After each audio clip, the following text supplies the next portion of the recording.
Bismillahirrahmanirrahim. Assalamualaikum warahmatullahi wabarakatuh, anak-anak. Oke, kembali lagi di kelas kita pada hari ini bersama guru-guru bimbingan konseling kita yang cantik-cantik ini. Jadi hari ini kita akan mempelajari satu materi nih. Pada kepo nggak materinya apa? Boleh Ibu dibantu share screen?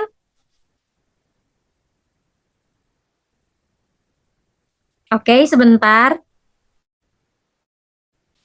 Nah, udah muncul. Jadi kita akan membahas materi mengenai manajemen waktu. Baiklah, anak-anak diharapkan untuk memperhatikan apa yang akan dijelaskan sama guru-guru kita. Oke, untuk materi yang pertama itu akan dijelaskan oleh Ibu Caca. Kepada Ibu Caca dipersilakan. Baiklah, terima kasih kepada Ibu Sinta. Halo anak-anak semuanya, Ibu harap kabar kalian semuanya baik ya hari ini. Nah, jadi materi yang akan Ibu jelaskan hari ini itu mengenai pengertian manajemen waktu. Nah, manajemen waktu atau time management ini adalah tindakan atau proses perencanaan dan pelaksanaan pantauan sadar atas sejumlah waktu yang digunakan untuk aktivitas khusus, terutama untuk meningkatkan efektivitas, efisiensi, dan juga produktivitas. Nah, ini merupakan pengertian manajemen waktu dari Singh dan Jane pada tahun 2013.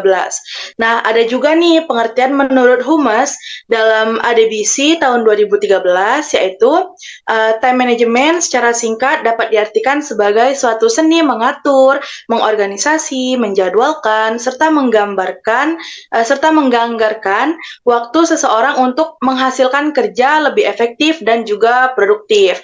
Nah, jadi anak-anak, tadi kan ada pengertian manajemen waktu dari Singh dan Jane, ada dari Humes. Nah, jadi simpulannya nih, pengertian manajemen waktu itu adalah tindakan atau kegiatan mengatur, merencanakan, menjadwalkan waktu yang dimiliki oleh individu, nah yaitu anak-anak sendiri, untuk menghasilkan kerja atau kegiatan yang lebih efektif dan juga produktif. Nah, mungkin itu penjelasan dari Ibu. Ibu kembalikan ke Ibu Sinta. Terima kasih. Baik, terima kasih Bu Caca.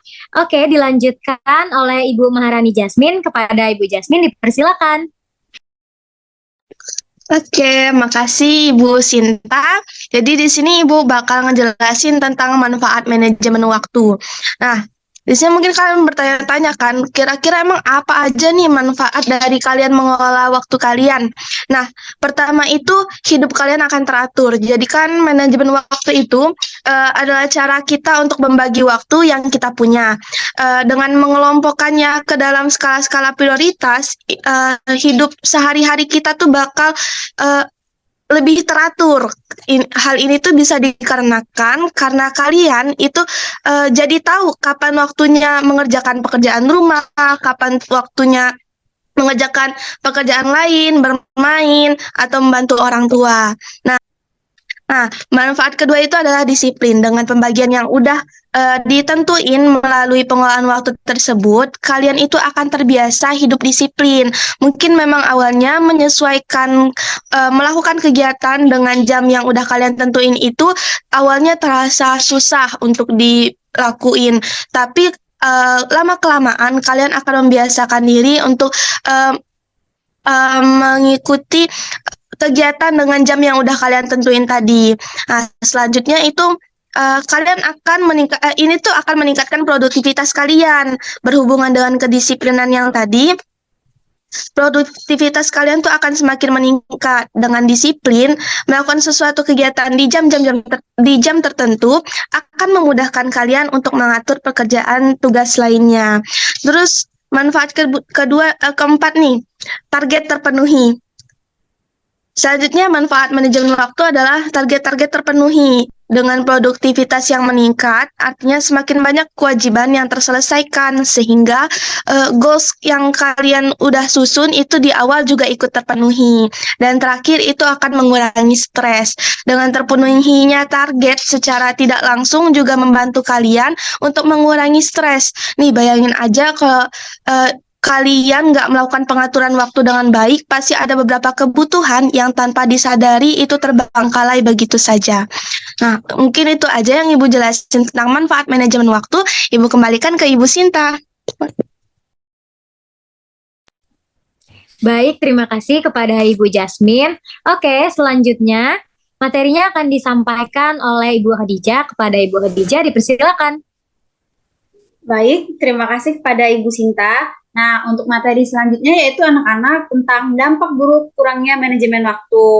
Kalau tadi kan Ibu Jasmine sudah menjelaskan tentang manfaat. Nah, sekarang itu tentang dampak buruk. Yang pertama yaitu kualitas tidur tidak baik.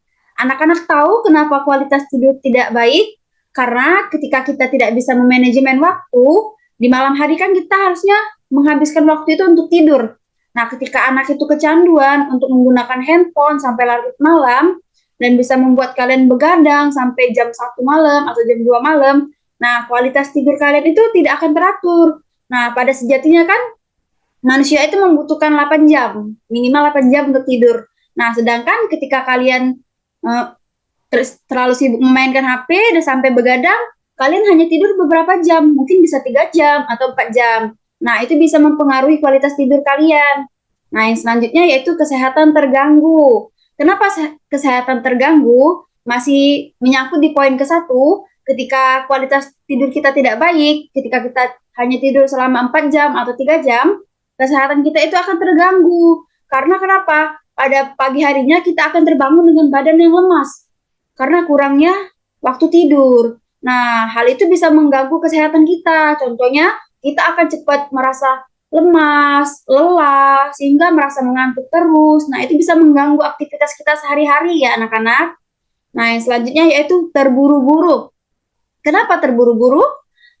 Ketika kita tidak bisa memanajemen waktu, kita itu tidak tahu nih skala prioritas apa saja yang harus kita laksanakan terlebih dahulu. Seperti contoh, kita punya janji nih, dan pada jam berikutnya kita punya ujian. Nah, ketika kalian terlalu asik nih dan tidak membatasi janji ketika bertemu dengan teman-teman, kalian itu akan terbawa suasana dan melupakan kalau kalian itu masih punya kegiatan yang lain. Nah, jadi sehingga kalian itu akan terburu-buru nih untuk ke kegiatan selanjutnya. Nah, hal itu tuh tidak baik ya, karena itu bisa mempengaruhi diri kalian. Selanjutnya yaitu hasil pekerjaan kurang maksimal. Kenapa hasil pekerjaan kurang maksimal? Seperti yang Ibu katakan tadi, akibat terburu-buru, kalian itu akan merasa kelelahan atau tidak fokus untuk melanjutkan hal berikutnya. Nah, sehingga pekerjaan yang kalian lakukan itu tidak akan maksimal. Contohnya tadi, ketika kalian sudah terlalu untuk mengikuti atau bermain dengan teman. Nah, ketika kalian tuh lupa kalau ada ujian atau tugas yang mau dikumpul besok. Nah, ketika mengerjakannya, kalian itu akan berpacu dengan waktu. Kayak contoh, kalian tuh lupa buat tugas malam ini. Nah, besok paginya tugas itu harus dikumpul. Jadi kalian membuatnya terburu-buru di sekolah.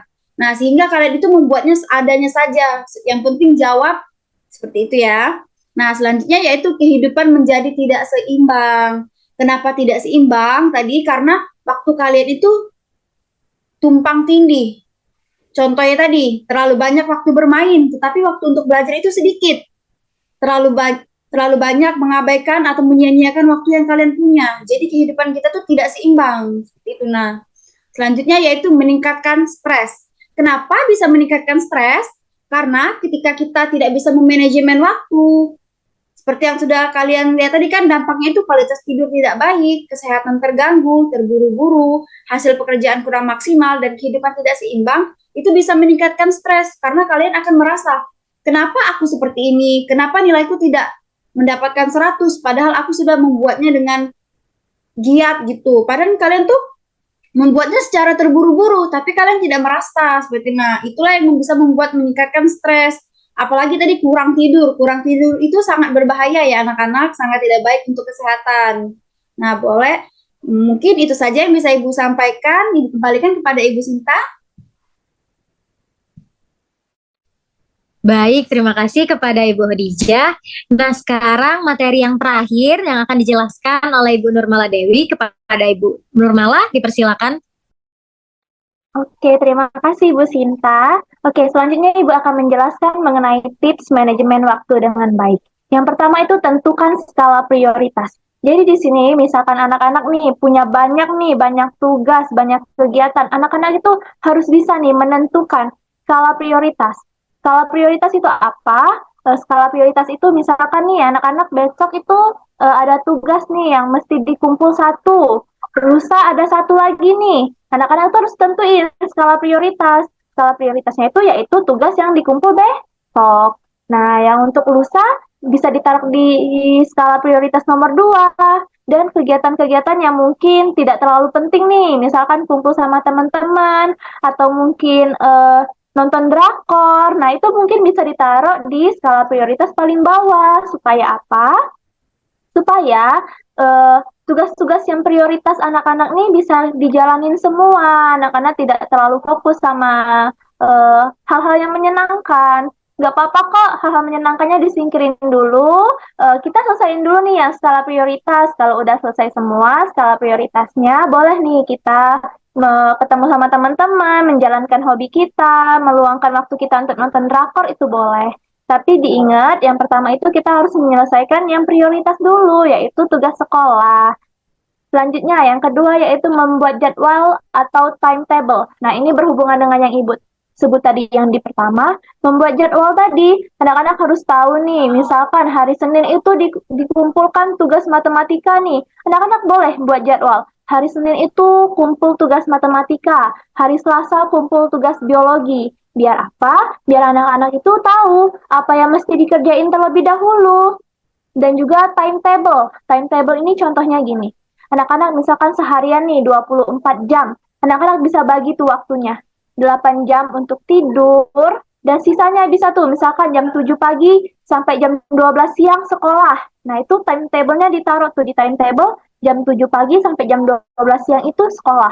Dan selanjutnya mungkin jam 1 sampai jam 2 tidur siang, boleh seperti itu. Selanjutnya jam 2 sampai jam 3 anak-anak mau mengerjakan apa nih? Misalkan mau nyicil tugas matematika yang dikumpul hari Senin.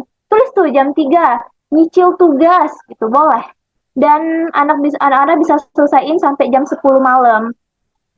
Bisa nyelesain tugas-tugasnya itu sampai jam 10 malam, dibuat waktunya tersendiri gitu. Difokuskan, misalkan jam segini sampai jam segini itu buat apa, seperti itu. Yang ketiga yaitu disiplin dan fokus.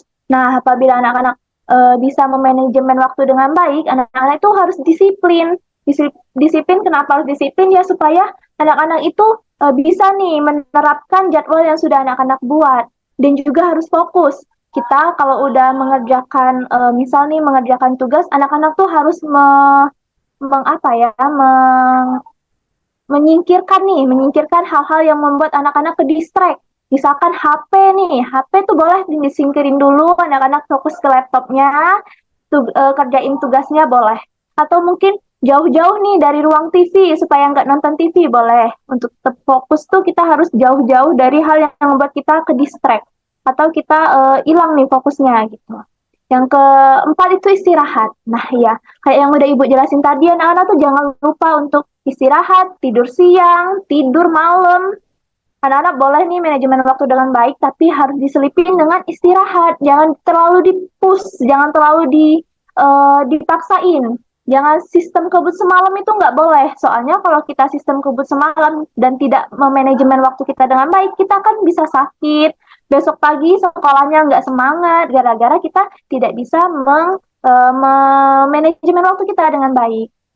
Yang selanjutnya yaitu konsisten menerapkan. Nah, ini juga kita harus konsisten ya, anak-anak. Kalau tidak konsisten, planning kita nih mengenai manajemen waktu kita tuh bakal berantakan. Anak-anak harus konsisten supaya kebiasaan baik ini bisa menjadi kebiasaan anak-anak.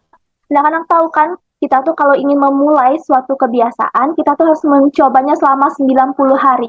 Kalau kita sudah 90 hari nih konsisten mengerjakan suatu kebiasaan, maka kebiasaan itu akan menjadi kebiasaan kita seumur hidup.